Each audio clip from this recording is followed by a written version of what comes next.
ত্রিপুরা রাজ্য মৎস্যজীবী ইউনিয়নের 11তম রাজ্য সম্মেলনকে সামনে রেখে তেলিয়ামুড়া বিভাগীয় কমিটির উদ্যোগে আজ বসিয়াঁকো প্রতিযোগিতার আয়োজন করা হয়।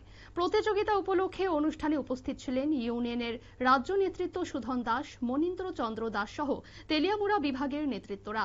এদিন প্রায় শতাধিক কচিকাঁচা ছেলেমেয়েরা উৎসাহ ভরে প্রতিযোগিতায় অংশগ্রহণ করে।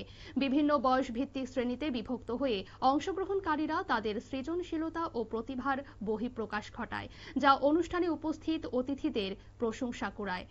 রাজ্য সম্মেলনকে কেন্দ্র করে মৎস্যজীবী ইউনিয়ন নানা সামাজিক কর্মসূচি হাতে নিয়েছে বলে জানালেন সুধন দাস। আরো কি জানালেন প্রাক্তন মন্ত্রী সুধন দাস, শোনাবো আপনাদের। এই অনুষ্ঠানে অংশগ্রহণ করার জন্য যে উৎসাহ উদ্দীপনা নিয়ে অংশগ্রহণ করেছেন, আমি তাদের সকলকে আন্তরিকভাবে শুভেচ্ছা অভিনন্দন জানাই এবং আন্তরিকভাবে কৃতজ্ঞতা জানাই এই আমাদের শিশুদের এই অঙ্কন প্রতিযোগিতা বা অনুষ্ঠানে সফল করার জন্য যে সমস্ত অভিভাবকবৃন্দ তাদেরকে এখানে আনতে উৎসাহিত করেছেন এবং সঙ্গে নিয়ে এসেছেন, সেই সমস্ত অভিভাবকদের, সেই সমস্ত শিক্ষকদের যারা এই অনুষ্ঠানে তাদেরকে এইভাবে উৎসাহিত করে নিয়ে এসেছেন, তাদের প্রতি কৃতজ্ঞতা জানাই এবং আন্তরিকভাবে তাদের ধন্যবাদ এবং অভিনন্দন জানাই।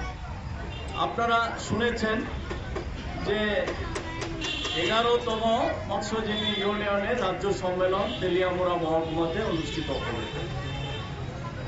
এই সম্মেলন আগামী 20শে ডিসেম্বর এটা প্রকাশ্য সমাবেশের মধ্য দিয়ে শুরু হবে। সকাল 10টায় সেই প্রকাশ্য সমাবেশে এবং সম্মেলনে আমরা আমাদের রাজ্যের গণ আন্দোলনের অন্যতম নেতৃত্ব, বর্তমান বিরোধী দলনেতা কমরেড জিতেন্দ্র চৌধুরী এবং আমাদের রাজ্যের প্রাক্তন মাননীয় মুখ্যমন্ত্রী কমরেড মানিক সরকার, তাদেরকে আমরা আমন্ত্রণ জানিয়েছি। তারা সেদিন উপস্থিত থাকবেন। আপনারা শুনলেন প্রাক্তন মন্ত্রী সুধন দাসের পক্ষ থেকে বক্তব্য। রাজ্য সম্মেলনকে কেন্দ্র করে মৎস্যজীবী ইউনিয়ন নানা সামাজিক কর্মসূচি হাতে নিয়েছে। পাশাপাশি বসিয়াঁকো প্রতিযোগিতা, স্বেচ্ছায় রক্তদান সহ বিভিন্ন সামাজিক কর্মকাণ্ড পর্যায়ক্রমে আয়োজন করা হবে। নিয়ে নিচ্ছি ছোট্ট একটি বিজ্ঞাপন বিরতি, সঙ্গে থাকুন।